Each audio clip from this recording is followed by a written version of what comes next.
Assalamualaikum warahmatullahi wabarakatuh.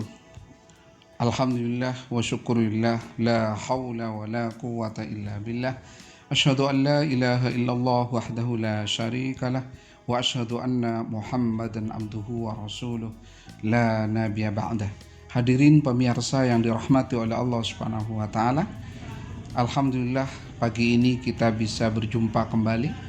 Alhamdulillah pagi ini kita bersama-sama disehatkan oleh Allah Subhanahu wa taala, masih dikaruniai hidayah iman takwa kehadirat Allah Subhanahu wa taala. Hadirin yang dirahmati oleh Allah Subhanahu wa taala, pada episode kali ini saya akan membahas tentang ulul albab. Apa itu ulul albab? Allah berfirman dalam Al-Quran, Inna fi khalqis samawati wal ard wa ikhtilafil laili wan nahar la ayatin li ulil albab alladzina yadhkuruna Allaha qiyaman wa qu'udan wa ala junubihim wa yatafakkaruna fi khalqis samawati wal ard Rabbana ma khalaqta hadza batila. Hadirin yang dirahmati oleh Allah Subhanahu wa taala, Inna fi khalqis samawati. Allah mengawali dengan kalimat inna. Inna itu huruf taukid. Sungguh, taukid itu menguatkan. Dengan kalimat menguatkan. Inna fi khalqis samawati. Sungguh pada penciptaan langit, wal ardi dan penciptaan bumi, wahtilafil laili dan pada pergantian malam, wan nahari dan siang, la ayatil liulil albab. Ini semua sebenarnya sudah cukup untuk menjadi tanda-tanda kebesaran Allah bagi ulul albab. Jadi ciri khas ulul albab yang pertama adalah orang yang dengan melihat penciptaan langit dan bumi, orang yang bisa melihat pergantian malam dan siang, sudah bisa menggambarkan, sudah bisa meyakini bagaimana keberadaan penciptanya. Jadi kalau ada orang yang bertanya tentang di mana Allah, apakah benar-benar ada Allah, maka ulul albab akan menyampaikan, bukankah langit itu ada, bukankah bumi itu ada, bukankah malam itu ada, bukankah siang itu ada, pasti ada penciptanya. Jadi ulul albab yang berpikir tentang bahwa setiap sesuatu di dunia ini pasti ada penciptanya. Siapa penciptanya? Sam khaliqul alam. Siapa itu? Allah Subhanahu wa ta'ala. Jadi ciri khas ulul albab adalah orang yang sangat cerdas melihat keberadaan, eksistensi langit, bumi, pergantian malam dan siang, ada hujan, ada terang, ada panas, ada gelap dan sebagainya. Ulul albab ini sudah meyakini bahwa pasti ada zat yang maha hebat sebagai pencipta, yaitu Allah Subhanahu wa ta'ala. Yang kedua, Allah menggunakan kalimat penciptaan langit dan bumi. Langit itu di atas, bumi di bawah. Malam dan siang. Malam itu gelap, siang itu terang.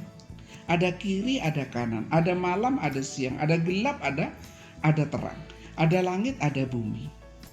Ulul albab ini paham bahwa perbedaan itu adalah sunnatullah, bahwa berbeda itu keniscayaan, bahwa tidak mungkin di dunia tidak ada perbedaan. Ada laki-laki, ada perempuan, ada tua, ada muda, ada lemah, ada kuat, ada penguasa, ada rakyat, ada guru, ada murid. Jadi mereka semuanya berbeda antara satu dengan yang lain. Nah, ulul albab itu orang yang cerdas yang bisa memaknai bahwa di dunia pasti ada perbedaan.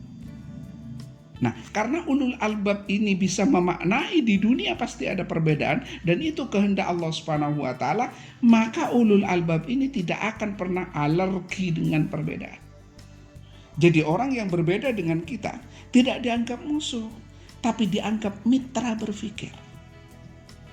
Orang yang tidak sepandangan dengan kita tidak dianggap lawan, tapi dianggap mitra berjuang.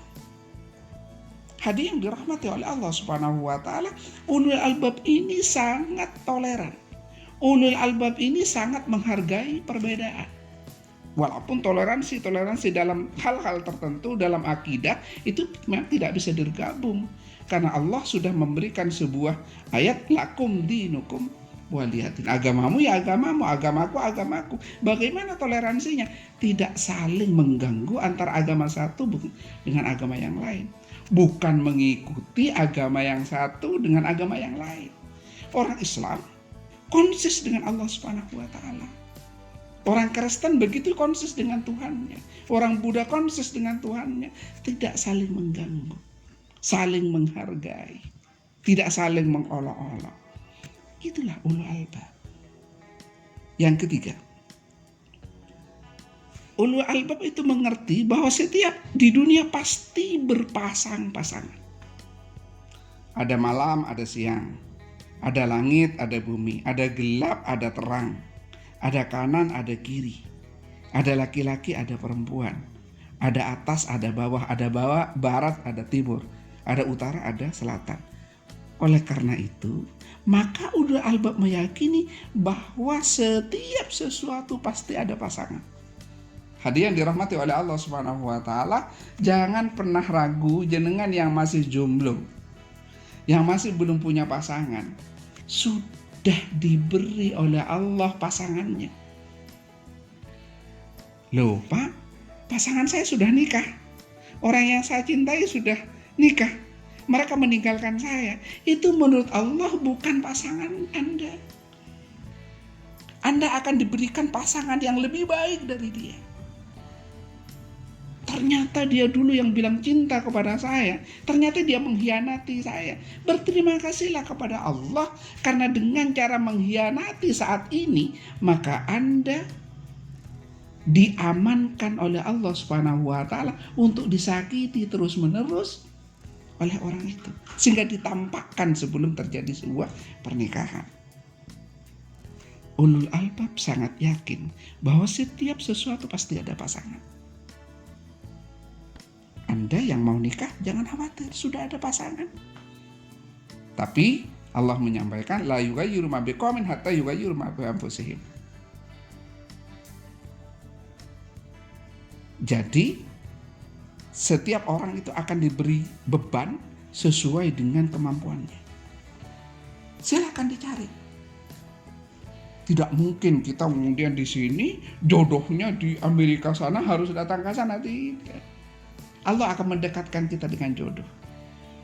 Ternyata kuliah kita di sana. Oh, ternyata jodoh kita di sana. Ternyata Allah memberikan pekerjaan di tempat itu. Loh, ternyata memang jodohnya dekat sana. Tetapi innallaha la yughayyiru ma biqaumin hatta yughayyiru ma bi anfusihim. Allah tidak akan merubah nasib jenengan semua kalau jenengan tidak berusaha. Walaupun jodoh itu ada, tetap harus diusahakan. Makna pasangan yang kedua adalah kesulitan pasti ada kemudahan.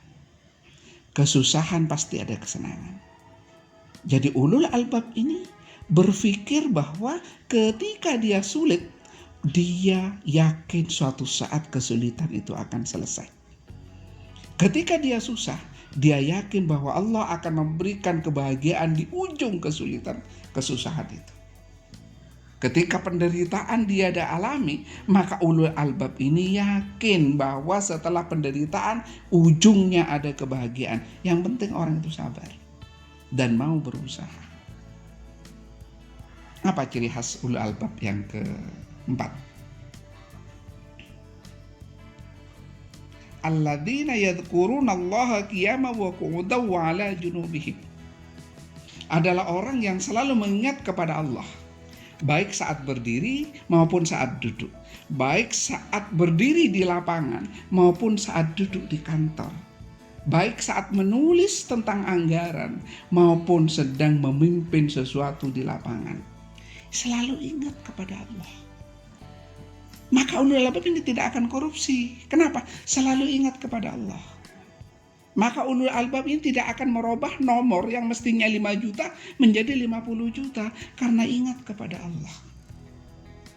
Maka pemimpin yang ulul albab ini tidak akan berkata-kata yang menyakitkan rakyatnya karena dia ingat kepada Allah. Maka tidak akan bisa menzalimi kepada siapapun karena ingat kepada Allah. Alladzina yadhkuruna Allaha qiyaman wa qu'udan wa 'ala junubihim. Salah satu ciri khas dari ulul albab adalah orang yang selalu ingat kepada Allah. Saat makan ingat kepada Allah, maka dia baca bismillah. Setelah makan ingat kepada Allah, maka dia baca alhamdulillah. Setelah dia mendapatkan rezeki ingat kepada Allah, maka dia akan bersedekah dengan rezeki yang diberikan.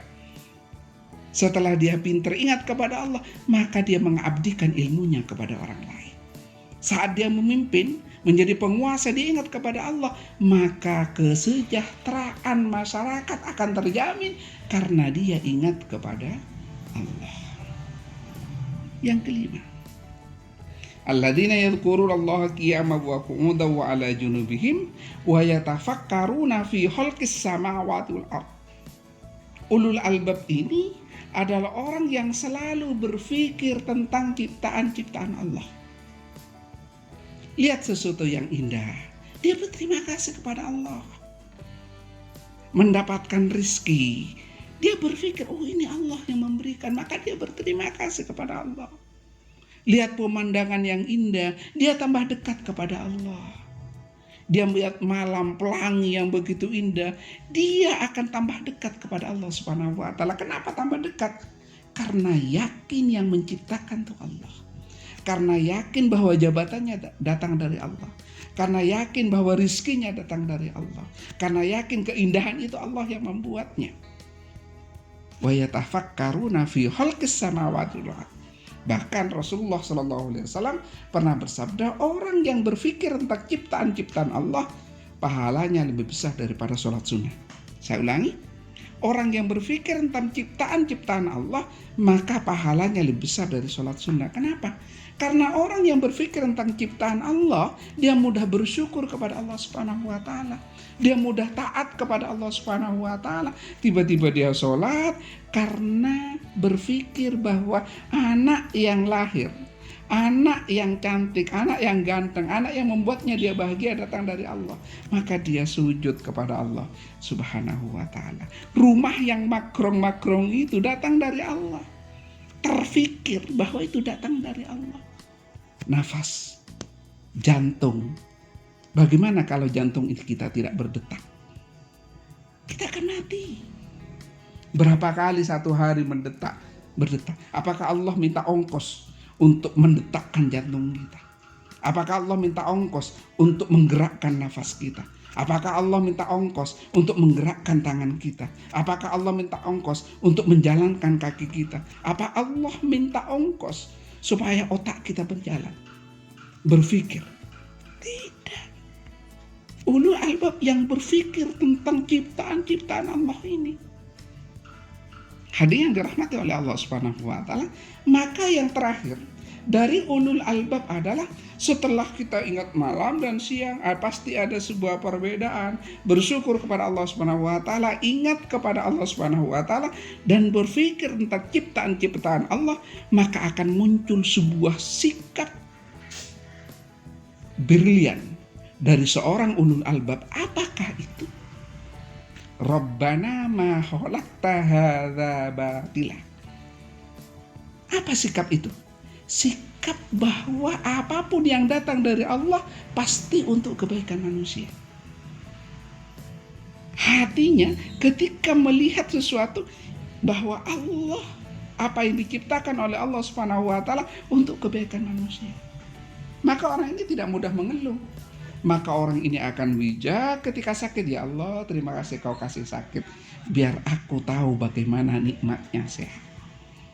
Ketika dibuat rugi oleh Allah, maka dia bersyukur kepada Allah SWT. Ya Allah, terima kasih Allah, engkau berikan aku rugi, biar tahu, biar kami sadar tentang nikmatnya menerima keuntungan. Ketika sakit, berterima kasih kepada Allah, biar ingat dan bisa menikmati nikmatnya sehat. Ketika lapar, berterima kasih kepada Allah, karena dia akan belajar bagaimana tahu nikmatnya kenyang. Hadirin yang dirahmati oleh Allah Subhanahu wa taala, ilustrasi terakhir. Suatu ketika ada seorang istri yang marah-marah kepada suaminya karena suaminya lupa menaruh tiket yang dititipkan padanya. Dia mau berangkat ke Singapura. Kemudian tiketnya disimpan oleh suaminya lupa, dia marah-marah sama suaminya. Marah kemudian dia tidur. Setelah bangun tidur, dia melihat TV. Setelah melihat TV, tiba-tiba ada sebuah berita bahwa pesawat yang mestinya ditumpanginya itu jatuh. Asia Air yang mestinya ditumpanginya itu jatuh di atas lautan. Dan semua penumpangnya hilang. Dan kita tahu dalam sebuah fakta bahwa semuanya meninggal dunia. Setelah melihat TV itu, tiba-tiba istrinya datang kepada suaminya yang masih tidur, dipeluknya suaminya. Terima kasih suamiku, engkau sudah menyelamatkan aku dari kematian hari ini. Itulah jiwa ulul albab. Jadi berpikirnya bukan hanya sesaat. Ketika Allah memberikan cobaan, dia kemudian tidak menuduh Allah aniaya. Tapi dia yakin bahwa Allah punya rencana lain. Anak muda yang gagal ngelamar di sebuah perusahaan, jangan marah. Allah tahu tempat yang terbaik untuk Anda. Bagi Anda yang mau kuliah, tidak diterima di satu perguruan tinggi, jangan marah. Allah sangat tahu perguruan tinggi mana yang cocok untuk Anda. Ingat sebuah filosofi, tidak semua yang menurut kita baik menurut Allah. Tidak semua yang menurut kita membanggakan menurut Allah. Mungkin sesuatu yang tidak membanggakan untuk kita, tapi justru ke depannya itulah yang paling membanggakan dan dibutuhkan oleh kita. Billahi taufiq wal hidayah wa ridha wal inayah. Wassalamualaikum warahmatullahi wabarakatuh. Selamat berjumpa kembali.